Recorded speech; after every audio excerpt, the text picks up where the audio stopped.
La pronunciación en español.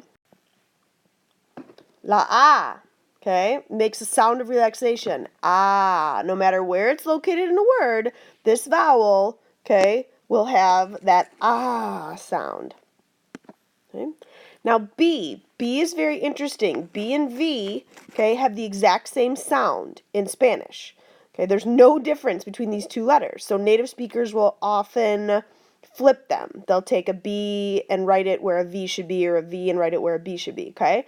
It's almost like a perfect mix of the two letters, and it's soft and it's almost muffled, okay? It's not B, it's not V, it's V, V, bárbaro, bárbaro.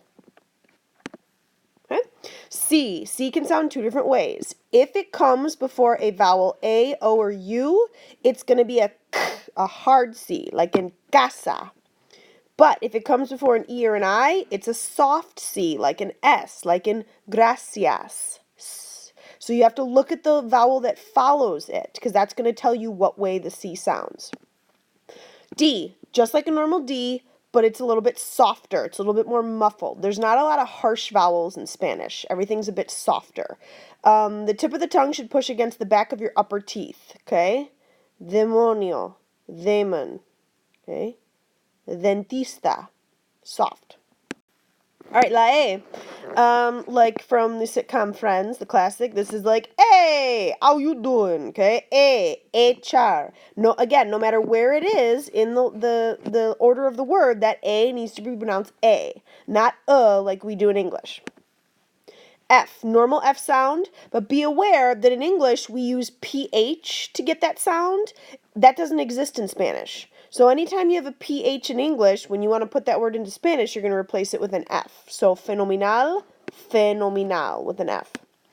G is like C. It can sound two different ways. If it comes before an A, an O, or a U, it sounds like a hard G. G, okay? Like get, okay? If it comes before a soft G, or if it's a soft G if it comes before an E or an I, that's going to make it sound like a that H in English, but a little bit throatier, a little bit raspier, okay? Like this word, general, okay? General. I want to hear a little bit coming from the throat there. H, zero sound whatsoever, okay? You literally just step over it and start your pronunciation with the next letter. So in this word, okay, the first thing I'm going to do is look at my U. Huérfano, huérfano, huérfano. The H makes zero sound. All right, I, letter I, or E, okay, in Espanol, makes the sound of a squeal of happiness or fear. E, that long E, okay? So all of these letter I's are going to sound the same. Imaginario, okay, imaginario. There's no That doesn't happen. It always has to be E. You can't negotiate the sounds of vowels in Spanish. In English, we get lazy and they're not crisp, but in Spanish, they're very crisp. Okay, the jota sounds like a mildly to very raspy English H, right? Kind of, if you're hocking a loogie. I know that's gross, but there it is. Some areas of Spanish-speaking world do it very soft, and some of them it's a lot of happening, okay? It varies by the region. So this word, jirafa, Jimenez, okay? All right, K just sounds like an English K or a hard C, like Enrique, but Quique is a nickname for Enrique. All right, L, English L, just a little softer, Leonardo. M, same thing, just a little softer, mariposa, not M, but mariposa. N, okay, again, just softer, Navidad. Now, the N with the squiggle, called the tilde, that is a combination of the letters N and Y, ña. So you know this word, año, mañana, ña. That's how it has to sound. Okay, O is always, okay, a long O, that like in snow. O, your mouth should make a circle when you pronounce this letter. Coca-Cola. Coca-Cola. If your mouth isn't making an O when you say those letters, you have a problem. P, just like the English P, but softer. Your lips shouldn't really separate a lot. princesa, una princesa.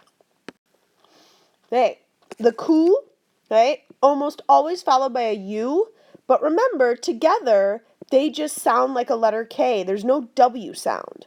In English, you're used to having like QU sound like a qu. That doesn't happen in Spanish. It's just k. So this would be quieto, quieto.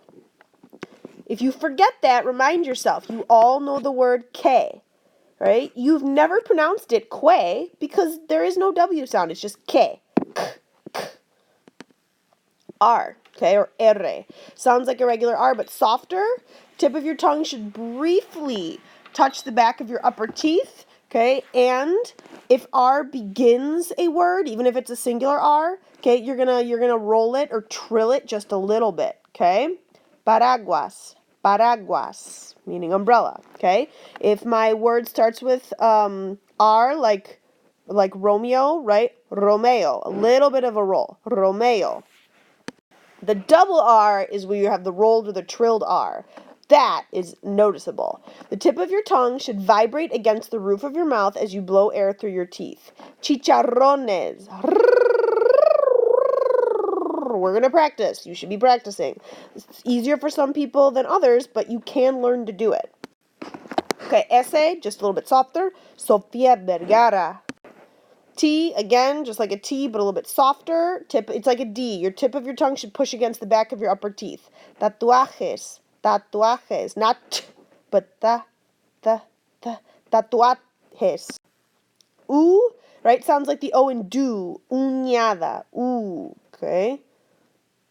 Unidos, Estados Unidos, not never always u.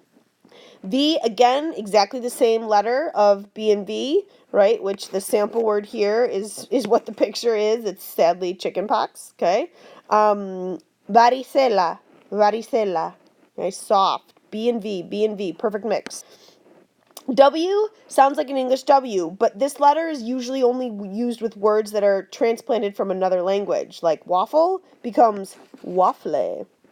However, be aware that when you have a combination of U and E next to each other in a word, they will make that W sound. Because U and A, when you flow them together, you get that W. Okay, like this word, puerco, puerco. I'm saying the U and the A real fast. The A is more prominent because it's a stronger vowel, but they're both there. Puerco. Okay. X, English X, so K and S in words like conexión, but it can also sound identical to the jota, the So these two names, right, Javier, they're pronounced exactly the same way. Okay?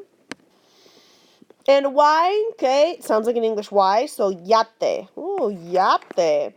But if you use a little alone, right, you know it means and it's the same pronunciation as E. So if you see like Tom E. Jerry. Okay, that's your and it's pronounced E. And lastly, we've got zeta, right, which is like zapatos. Senora's absolute favorite thing, zapatos.